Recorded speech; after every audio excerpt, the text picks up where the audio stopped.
Dice el versículo 3, Efesios 1:3, bendito sea el Dios y Padre de nuestro Señor Jesucristo, que nos bendijo con toda bendición espiritual en los lugares celestiales en Cristo.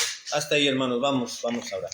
Padre, te damos gracias por permitirnos estar reunidos en esta tarde, en otros lugares, en otras ciudades, en esta misma ciudad. A esta misma hora hay otras congregaciones, otras iglesias que se han reunido y se han congregado para cantarte, para aprender de tu palabra, de la Biblia, y queremos rogar que bendigas también aquellos lugares, aquellas iglesias que se han reunido este mismo día que nosotros nos estamos congregando para abrir tu palabra y poderla meditar. Oramos, oh Dios eterno, en esta tarde para que nos enseñes, que tu Espíritu Santo pueda alentarnos y motivarnos para poder aprender, poder recordar, poder asimilar en nuestro corazón y en nuestras mentes las verdades de tu palabra que hemos iniciado ya hace un par de semanas atrás a meditar. Danos tu bendición. Gracias por tu presencia honorable en medio nuestro. Oramos por los hermanos que la semana anterior estuvieron aquí, que hoy por alguna razón no pudieron estar. Bendícelos. Que la próxima semana puedan estar presentes y podamos estar también nosotros. En esta tarde, pues, pedimos que nos enseñes y nos ilustres, Señor, con tu palabra y que podamos recordarla por muchos días. Oramos en el nombre de Cristo. Amén. Bueno, la semana pasada estuvimos hablando sobre el versículo 1, donde Pablo se presenta ante la iglesia de Éfeso. Pablo escribió su carta o su epístola a los hermanos, y al parecer la envió por un hermano que se llama Epafras o Epafrodito. Cuando escuchen estos dos nombres en la Biblia, se está refiriendo a la misma persona. Epafras o Epafrodito era el mismo hermano.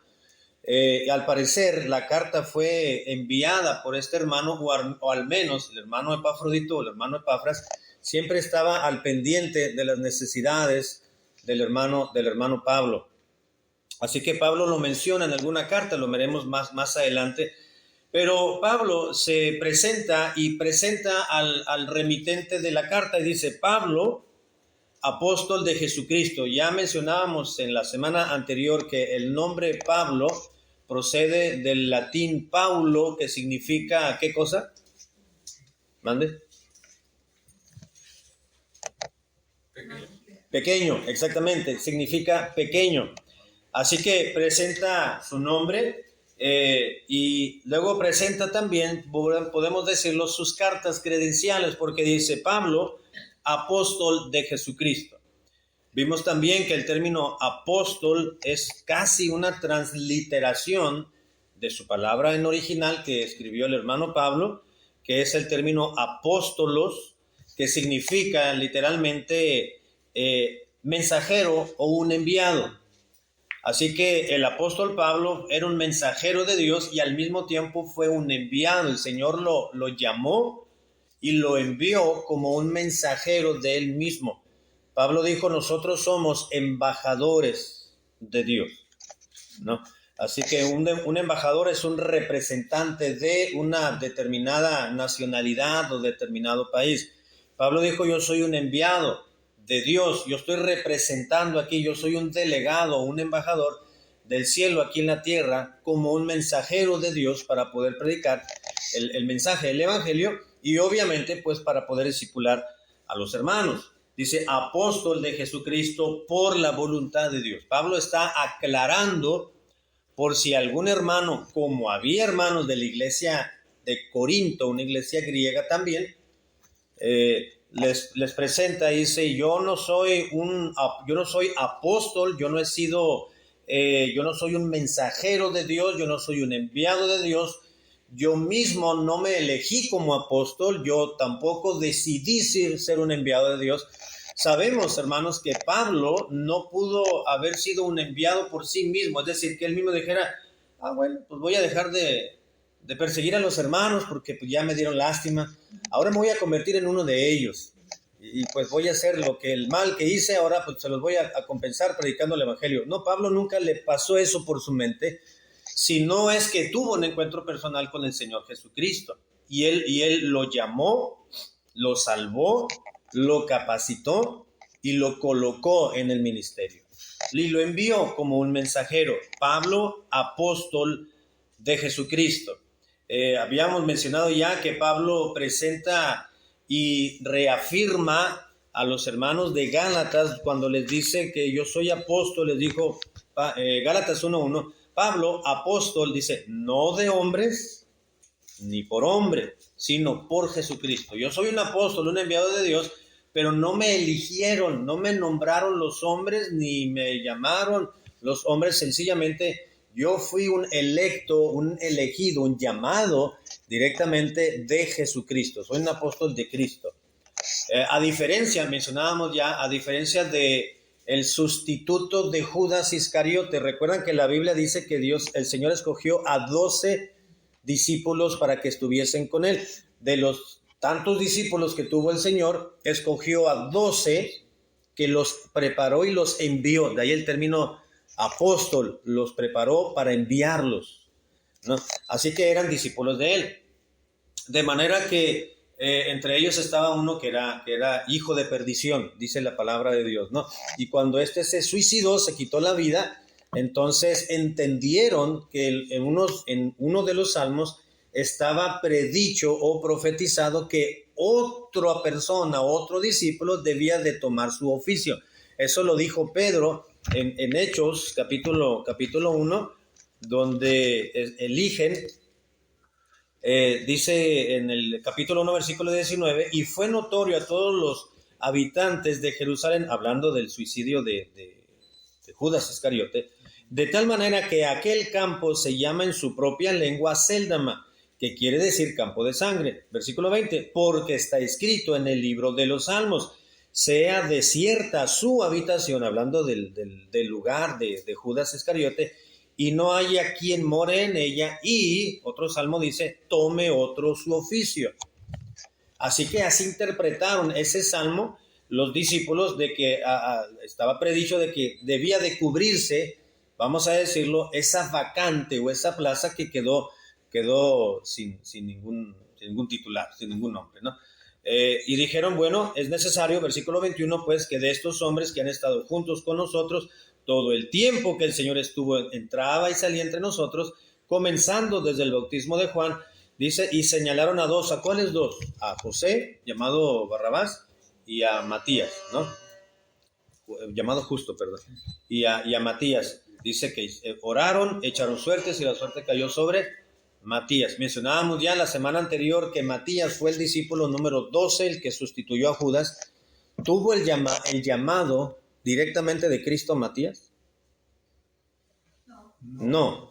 Tuvo el nombramiento del resto de los apóstoles, aunque oraron y echaron suertes, y la suerte cayó sobre Matías, porque antes de que viniese el Espíritu Santo sobre los creyentes, que aquí todavía no había sucedido el bautismo en el Espíritu Santo, es decir, la llegada del Espíritu Santo a los creyentes, pues se valían los cristianos de ciertos métodos que utilizaba el pueblo de Dios en el Antiguo Testamento, como era echar suertes. Ahora, los apóstoles aquí lo que hicieron fue combinar ese método judío de echar suertes y la oración. Y a través de la oración ellos dijeron, bueno, Dios nos va a guiar no solamente a través de la oración, sino de un recurso meramente humano. Ellos lo razonaron de esa manera y la suerte cayó sobre Matías. Dijeron, bueno, pues si Dios es el que dirige la suerte y oramos, pues este debe ser el indicado. Más adelante Pablo nos da a entender como diciendo, pues Matías tuvo el nombramiento de los apóstoles, pero no tuvo el llamamiento del Señor. Yo sí soy un apóstol, no por hombres ni de hombres, sino del Señor Jesucristo. Esto es muy interesante. Quiere decir que el apóstol Pablo tuvo el respaldo propio en su ministerio de Cristo, cuando a Matías ya no lo volvemos a escuchar mencionado en el libro de los Hechos, sino una o 2 ocasiones más posterior a su nombramiento. ¿No? Y no se menciona más, se mencionan a los discípulos, pero no se nota, no se registra algo que sobresalió de Matías, como Pedro, como Pablo, como Leví, como otros apóstoles, ¿no? Como otros hermanos que conocemos. Hemos escuchado, bueno, no conocimos, pero que conocimos de su biografía a través de la Biblia. Así que presenta, y dice Pablo, soy apóstol de Jesucristo por la voluntad de Dios. Y luego presenta a los remitentes, a quien le está escribiendo, a los santos y fieles en Cristo que están en Éfeso. Pablo prontamente va a presentar a quién va a dirigir la carta, pero describe a los hermanos de la iglesia de Éfeso de dos maneras. Mencionábamos ya a los santos y a los fieles. Ya mencionábamos que son dos características, vamos a decirlo así, de un creyente: la santidad y la fidelidad. Un cristiano se va a caracterizar, número uno, porque es santo. Y hablábamos de la posición de cuando Pablo se dirige a los hermanos, a los santos, se está refiriendo no tanto a ellos como persona, sino a la posición que ellos tenían ahora en Cristo Jesús. Y eso nos habla de que usted y yo, hermanos, tenemos ese privilegio. Cuando nos convertimos a Cristo y creímos en el Señor, hemos sido apartados por el Señor, separados por el Señor, y hemos sido santos. En teología, cuando uno estudia teología, se le conoce como los tiempos. Hay 3 tiempos de la santificación. Uno es la santificación o la santidad posicional, es decir, cuando uno cree en Jesucristo, en ese mismo instante, en ese acto, uno es salvo, uno es santo, apartado, separado de Dios. Ya dice Dios: ya eres mío, ya eres mi propiedad, yo te he apartado, te he santificado, te he separado. Estás en el mundo, pero no eres del mundo. Ahora tienes una marca personal, eres mío. Es una posición que tenemos, ¿no? Santificación o santidad posicional. El segundo tiempo de la santidad o de la santificación en el creyente es la progresiva, es decir, que ya que somos apartados, tenemos que vivir en esa santidad, en ese apartamiento, viviendo en este mundo, pero tratar de no, contaminarnos. No podemos salir de este mundo, porque ¿a quién vamos a dar testimonio? ¿Se acuerdan de la oración del Señor Jesucristo en Juan 17? De Jesucristo, el Hijo de Dios, orando a Dios el Padre por todos. Dice: no te pido por estos nada más, por los discípulos que tenía frente a él, no te pido por estos nada más, sino por todos aquellos que creerán en mí. Eso quiere decir que en esa oración el Señor nos incluyó a usted y a mí, porque está orando en sentido proléptico, es decir, en un sentido futurista, si me permite el término, que no es el término correcto. Está orando por aquellos que todavía no habíamos nacido, pero que naceríamos y que creeríamos en Jesucristo como el Hijo de Dios. Dice: y te pido por ellos, no para que los apartes del mundo, mencionó Cristo en la oración, sino para que en el mundo donde estarán viviendo los guardes del mal. Santificación o santidad progresiva, viviendo en este mundo, pero marcando una distinción. Y el tercer tiempo de la santidad o de la santificación en el creyente, pues es la santificación, se me fue el nombre, la futura, vamos a llamarla así, es con P, pero no recuerdo ahorita el término, que es cuando ya estemos en el cielo y estemos libres de todo pecado, es decir, ya seremos impecables. Ya cuando estemos en la presencia del Señor con cuerpos glorificados, un alma meramente fuera de la sujeción a este cuerpo de carne que nos impele, nos mueve a hacer lo incorrecto, lo indecente, lo pecaminoso. Vamos a estar ahorita, dice Pablo, hay una doctrina en la Biblia que sería bueno estudiarla más adelante, que es la doctrina de la perfección del cristiano. Y la doctrina de la perfección no nos está, por eso es importante estudiarla, y va muy de la mano con la doctrina de la santificación progresiva, porque el término perfección en la Biblia no está hablando de impecabilidad, está hablando de madurez espiritual. La palabra, hay un pasaje, se me está yendo el versículo, dice Pablo: mas los que somos perfectos. En varias ocasiones Pablo dice: mas los que somos perfectos. No es que Pablo estaba aludiendo a un espíritu superior, es decir, Pablo no tenía ¿cómo le llamamos en términos coloquiales? Ínfulas de superioridad, ¿no? No era que él se sentía superior a otros hermanos, sino sencillamente cuando dice los que somos perfectos debemos de soportar las flaquezas de los hermanos débiles. Está hablando de aquellos perfección, quiere decir completo.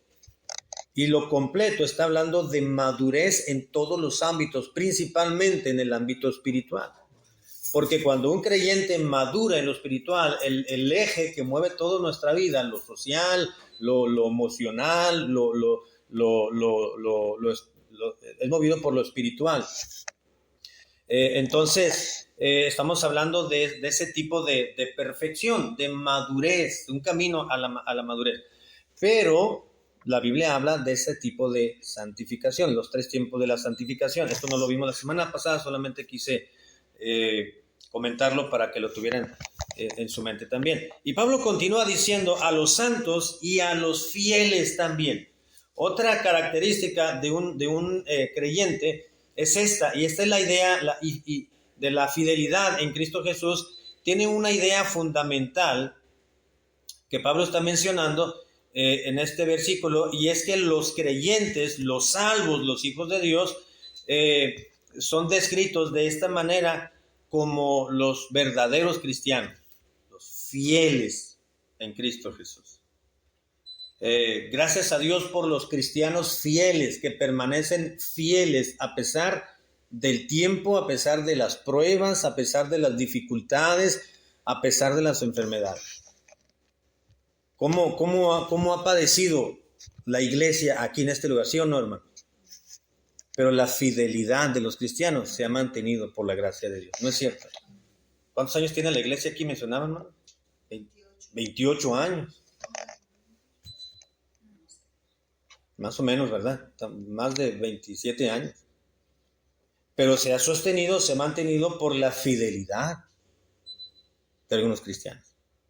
¿Cómo nos gustaría ver a hermanos de hace 20 años atrás aquí mismo? ¿Cómo nos gustaría ver hermanos de hace 10 años atrás siendo fieles al Señor? Tristemente, pues algunos se alejaron de Dios, ¿no? Pero si Pablo escribiera y fuéramos nosotros, la iglesia de Éfeso, nos recomendaría ante el Señor a los santos y fieles que están en la gloria. Dios quiera que sí, ¿verdad? Dios quiera que sí. A los fieles en Cristo Jesús. Bueno, y luego continúa diciendo el mismo versículo 1 al final, y fieles en Cristo Jesús que están en Éfeso. Éfeso actualmente, bueno, es una ciudad, era una ciudad, Éfeso, en lo que actualmente es hoy Turquía, lo que antiguamente era Asia Menor. Entonces aquí ya estamos viendo que esta frase, que están en Éfeso, es interesante porque esta frase, dicen algunos estudiosos de la Biblia, que en los manuscritos más antiguos no aparecía esta frase. Y hay una asignatura, por llamarlo de esa manera, que se le conoce como crítica textual. La crítica textual nos ayuda a profundizar un poco más en ciertos aspectos, pero la crítica textual, entre otras cosas, se encarga de verificar, de autenticar los manuscritos. Los manuscritos son aquellos rollos que se han tratado de obtener y que se mantienen resguardados a la fecha, los que se han podido resguardar, de donde se han tomado las copias para traducir la palabra de Dios a diferentes idiomas. Entonces, esta asignatura nos menciona que entre más antiguo un manuscrito, pues se trata de un manuscrito que debe ser más fiel al original. Ningún original existe en la actualidad. ¿Quién escribió, por ejemplo, los primeros 5 libros de la Biblia? Moisés, exactamente, excepto los últimos capítulos de Deuteronomio, ¿no? Pero ya hablan de su muerte, no se pudo haber levantado ¿verdad?, de la tumba para escribir cómo me morí, dijo Moisés, ¿no? No, pero el Pentateuco se estima que es escrito, o la Torá, como lo conocen los hebreos, fue escrito por Moisés. Ahora, esos rollos que Moisés escribió, que se cree que fue durante esos 38 o 39 años que anduvieron peregrinando en el desierto, que allí fue donde Dios le reveló a Moisés todo el proceso de la creación, no un proceso evolutivo, el proceso de creación, o el acto de la creación, y todo aquello que Dios creó en 6 días, y todo el Génesis y todo eso, Dios se lo reveló a Moisés en esa etapa, algunos lo creen, antes de esa etapa, pero fue en el desierto cuando lo estuvo redactando. Ahora, los escritos de Moisés, de la Torá y algunos de los salmos que Moisés escribió, ya no existen. Pero sí existen copias que se fueron escribiendo posteriores cuando estos se iban desgastando. Esos son los manuscritos. Y en unos manuscritos muy antiguos de la carta de Pablo a Éfeso, copias que fueron elaborando los amanuenses o los escribas, como se les conocían, o los copistas. Entonces, en algunos muy antiguos dicen que esta última frase del versículo 1 no está en algunos más antiguos. Dice a los santos que están en Éfeso. Lo cual hace pensar para algunos estudiosos de la Biblia que la carta a los Efesios era una carta circular. Una carta circular era una carta que escribió el apóstol Pablo en un sentido general para varias iglesias, como la que fue Gálatas. Gálatas es una carta circular, no fue dirigida a una iglesia, no había una ciudad llamada Galacia. Galacia era una región compuesta por varias ciudades donde había varias iglesias. Entonces Pablo escribió la carta a los Gálatas en sentido general y la envió por medio de un hermano para una de esa iglesia de Galacia. Cuando se leía en esa iglesia y ya la habían leído y se la habían aprendido y la habían enseñado y predicado, entonces llévensela a la siguiente iglesia de la otra ciudad. Vamos a decir que Baja California, el estado de Baja California, el norte, fuera un territorio que se llamaba Galacia. Aquí nuestro estado tenemos ya seis municipios, ¿no? Contando a San Quintín, si es que San Quintín ya se municipalizó, por lo menos está en proceso, hasta donde yo me quedé. Y San Felipe también, ¿verdad? Entonces ya sería el 7º, ¿no? Exactamente. Entonces supongamos que Baja California era como Galacia. Pablo escribió una carta a los de Baja California, ¿no? A los baja californianos, en vez de Gálatas, ¿no? Entonces la idea era que cuando la carta llegara, si venía del sur, pues llegara primero, ¿a dónde? A San Felipe. Cuando la lean los hermanos de la iglesia de San Felipe, se la pasan a los de la iglesia de Mexicali. Y una vez que se la lean a los hermanos de Mexicali, se la pasan a los de Tecate. Y cuando lo lean a la de Tecate, ya se la hayan predicado y enseñado, se la pasan a los hermanos de Tijuana. Y de Tijuana se lo pasan a los de Rosarito. Y de Rosarito la pasan a Ensenada y Ensenada la pasan hasta de Ensenada a San Quintín, ¿no? Sí, de San Quintín. Sí, de Ensenada, ¿qué dije? Sí, a San Quintín. Y ahí quedaba, ¿no? ¿Y quién se quedaba con la carta? Pues no sabemos, ¿no? Pero por lo menos era leída. Era leída. Entonces, hacia Gálatas era una carta circular. La epístola a los Efesios, hay otros manuscritos muy antiguos que sí contiene esta última frase: a los fieles que están en Éfeso. Como quiera que sea, eso no cambia la veracidad y la autoridad de la epístola de San Pablo a los Efesios. Versículo 2. Gracia y paz a vosotros de Dios nuestro Padre y del Señor Jesucristo. Ahora es interesante, hermanos, es interesante porque en el versículo 2 presenta Pablo un saludo a los hermanos o a los santos de Éfeso que está cargado de un gran significado espiritual. Porque dice gracia y ¿qué más? Paz. Y paz. Exactamente, gracia y paz a vosotros. ¿Qué dijimos? ¿Qué quiere decir vosotros? Exactamente, vosotros no es nosotros, aunque en fonética pareciera que fuera así, no. Vosotros es ustedes. Gracia y paz para ustedes, dice Pablo, a vosotros. Así que vale la pena observar, hermanos, que primero presenta Pablo dos virtudes, si me permite llamarle así, dos virtudes. Gracia, primeramente, en este orden, y enseguida paz, justamente en esta prioridad. Paz, gracia y enseguida y enseguida paz, porque solo después que la gracia de Dios ha tratado con nuestro pecado se puede experimentar hasta entonces la paz que sobrepasa todo entendimiento. Gracia y paz. Ahora, la palabra gracia que utilizó Pablo cuando escribió su carta es el término charis o caris, y habla de la influencia de Dios en el corazón y su reflejo en la vida del cristiano.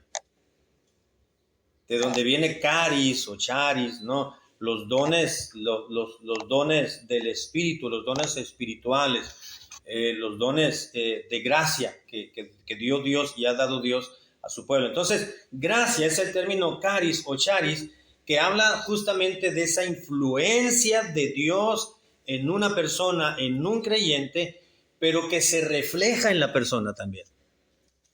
Cuando Dios influye, cuando Dios trabaja en un corazón, se va a manifestar de alguna manera, claramente, se va a reflejar. ¿Qué es lo que esto viene a reforzarlo, esta idea? Las palabras del hermano Santiago. ¿Qué dijo Santiago? Cuando dijo, la fe sin obras es muerta. ¿Qué estaba diciendo? Dice, ¿tú crees que el hombre es justificado solamente por la fe y no por las obras? Dijo, como que Santiago era un poco polémico, ¿verdad? Porque una vez estaba yo en una peluquería hace algunos años y estaba yo esperando mi turno y los peluqueros eran cristianos y estaban discutiendo entre los dos peluqueros, ¿no? Los que estaban cortando el pelo ahí, y todos los que estábamos ahí esperando, nos estábamos escuchando su debate entre ellos mismos. Empezaron, tuvimos unos 40 minutos, casi una hora entre la espera y el corte de pelo, y no quedaron en ningún punto. los dos peluqueros que eran cristianos, ¿no? Y no llegaron a nada.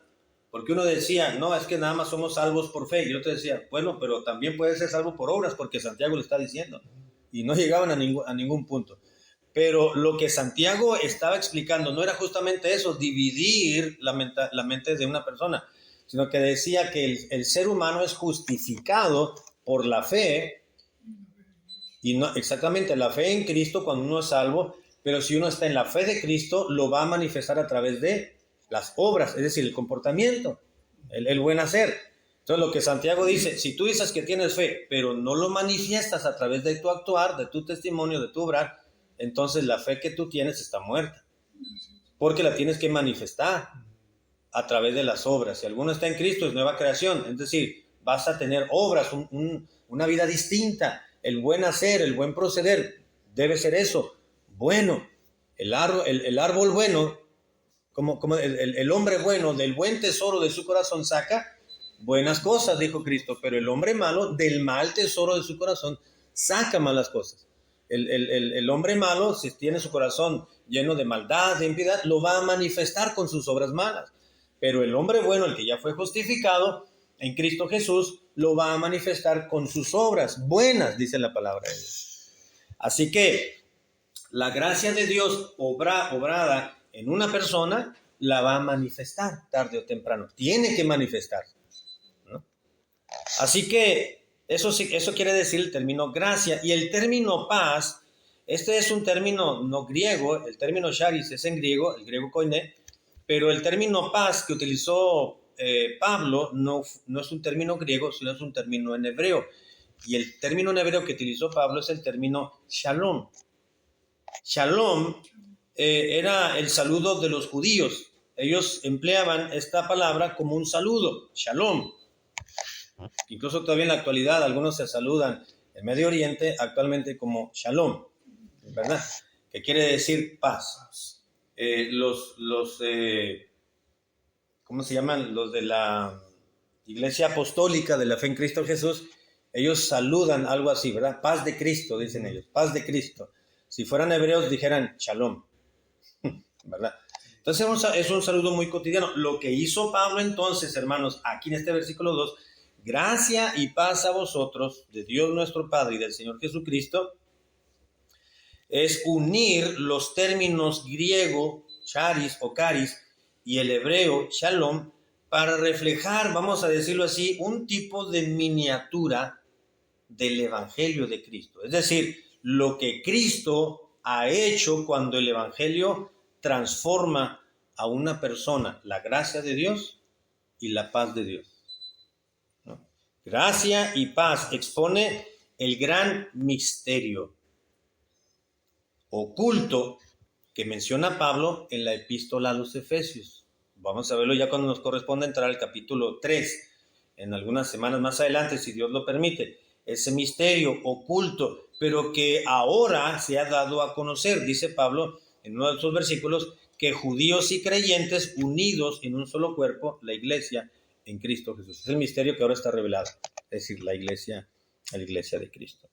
Ahora, por otro lado, hermanos, antes de pasar al versículo 3, ya para entrar a la parte final, los lectores del apóstol Pablo, que habían sido salvos ya por la gracia de Dios, es decir, el favor de Dios, que no lo merecían o no lo merecemos por ser perdidos o por vivir en pecado. Sin embargo, ahora necesitaban la fuerza de Dios, de parte de Dios, que solamente la puede dar la paz que viene de Él. Gracia y paz a vosotros. Era un buen saludo, un buen deseo que Pablo les estaba ofreciendo y deseando a los hermanos de Éfeso. Gracia y paz a vosotros. La paz significa entonces un espíritu de reposo ante todas las circunstancias cambiantes de nuestra vida.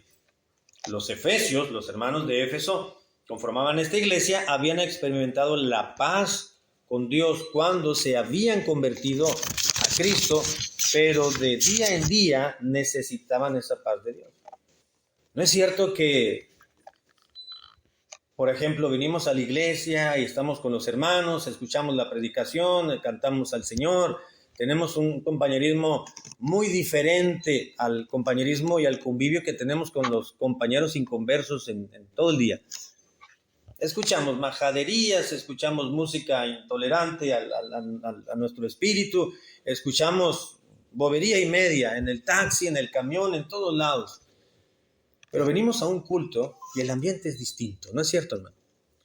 Venimos con los hermanos, nos saludamos, platicamos, como que se renueva algo dentro de nosotros, como decíamos, qué bueno que esto hubiera sucedido al principio del día o al mediodía, que uno ya está tan harto de tantas situaciones que han ocurrido en el trabajo, por ejemplo, o en torno nuestro.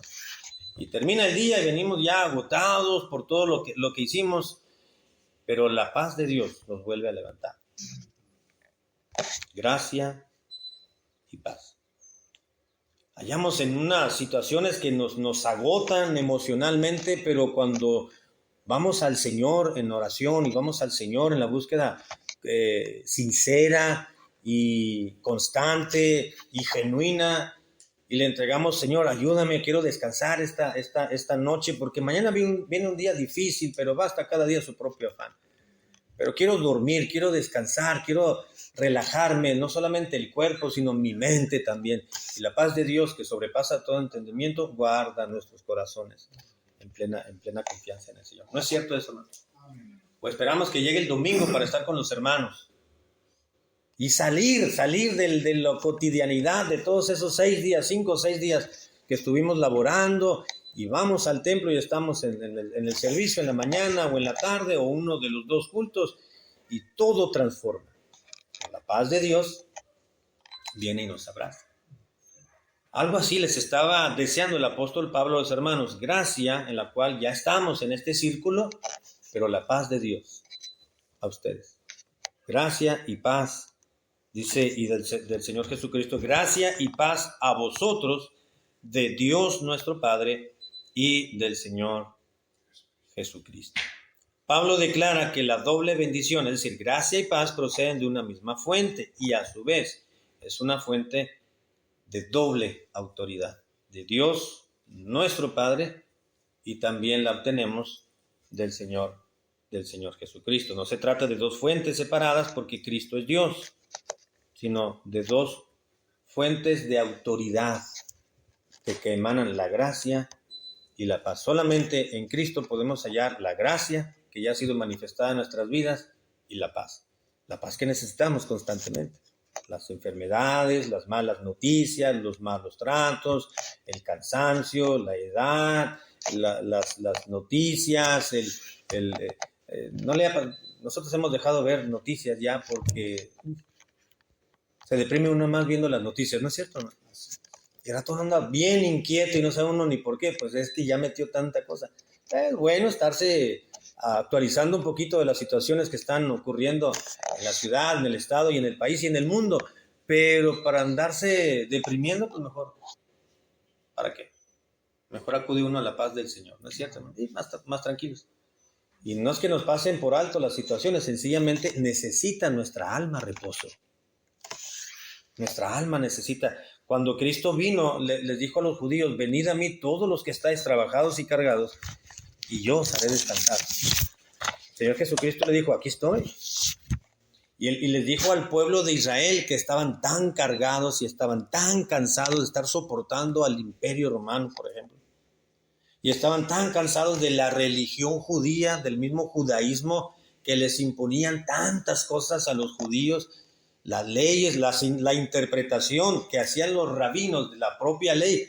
Era una manera tan increíble como ciertos rabinos interpretaban la ley y luego venían los fariseos para hacerla cumplir al pueblo judío, y estos decían, pues es imposible. Claro que es imposible, decían ellos, pero tienen que vivir así. Estaban tan subyugados y Cristo vino a darles paz.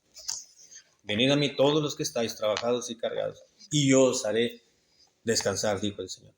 La paz de Cristo, hermanos, es suficiente para darnos reposo cuando la necesitamos. Es necesaria. La gracia ya la tenemos, la paz ya la tenemos. Es un recurso que solamente hay que echar mano de ella. Es como, por ejemplo, ahí en el refrigerador tenemos hielitos.